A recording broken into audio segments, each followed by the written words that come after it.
ബസ്സിൽ വെച്ച് ലൈംഗികാതിക്രമം നടത്തിയെന്ന യുവതിയുടെ ആരോപണത്തെ തുടർന്ന് യുവാവ് ജീവനൊടുക്കിയ കേസിൽ പ്രതി ഷിംജിതയ്ക്കായി ലുക്കൌട്ട് നോട്ടീസ് പുറപ്പെടുവിച്ചു. കോഴിക്കോട് മെഡിക്കൽ കോളേജ് പോലീസാണ് ലുക്കൌട്ട് നോട്ടീസ് ഇറക്കിയത്. ഷിംജിത നിലവിൽ ഒളിവിലാണ്. ടി നന്ദഗോപാൽ ചേരുന്നു. നന്ദഗോപാൽ, എന്താണ് പോലീസ് നടപടി? കഴിഞ്ഞ ദിവസമാണ് ഷിംജിതയെ പ്രതി ചേർത്തുകൊണ്ട് മെഡിക്കൽ കോളേജ് പോലീസ് ഈ സംഭവത്തിൽ കേസ് എടുത്തിട്ടുണ്ടായിരുന്നത്. ആത്മഹത്യാ പ്രേരണ കുറ്റം ചുമത്തിയായിരുന്നു കേസ്. ഇതിന് പിന്നാലെ ഷിംജിത ഒളിവിൽ പോവുകയും ചെയ്തിട്ടുണ്ടായിരുന്നു. പോലീസിന്റെ ഏറ്റവും ഒടുവിലത്തെ നിഗമനം ഷിംജിത കേരളത്തിന് പുറത്തേക്ക് പോയി എന്നുള്ളതാണ്. ഈ സാഹചര്യത്തിലാണ് ഇപ്പോൾ ലുക്കൌട്ട് നോട്ടീസ് പുറപ്പെടുവിച്ചിട്ടുള്ളത്.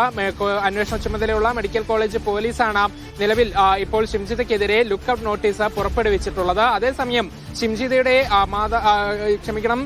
ഈ ആത്മഹത്യ ചെയ്ത ദീപകിന്റെ മാതാപിതാക്കൾക്ക് അന്വേഷണത്തിൽ അതൃപ്തിയുണ്ട് എന്നുള്ളത് കൂടെ ഇവർ വ്യക്തമാക്കിയിട്ടുണ്ടായിരുന്നു. അതായത് നേരത്തെ ഷിംജിതയുടെ മൊഴി ഉൾപ്പെടെ രേഖപ്പെടുത്തിയിട്ടുണ്ടായിരുന്നു. അതിനുശേഷം ഷിംജിതയെ നിരീക്ഷണത്തിൽ വെച്ചില്ല എന്നുള്ളതാണ് ഇവർ പറയുന്നത്. ഇതോടെ ഇവർ ഒളിവിൽ പോവുകയായിരുന്നു എന്നുള്ളതാണ് ദീപകിന്റെ മാതാപിതാക്കൾ വ്യക്തമാക്കുകയും ചെയ്തിട്ടുള്ളത്. ഏതായാലും ഈ സംസ്ഥാനത്തിന് പുറത്തേക്ക് കൂടെ അന്വേഷണം വ്യാപിക്കുന്ന രീതിയിലാണ് പോലീസിന്റെ നടപടികൾ പോകുന്നത്. ഇതിനിടെയാണ് ഇപ്പോൾ ലുക്കൌട്ട് നോട്ടീസ് പുറപ്പെടുവിച്ചിട്ടുള്ളത്.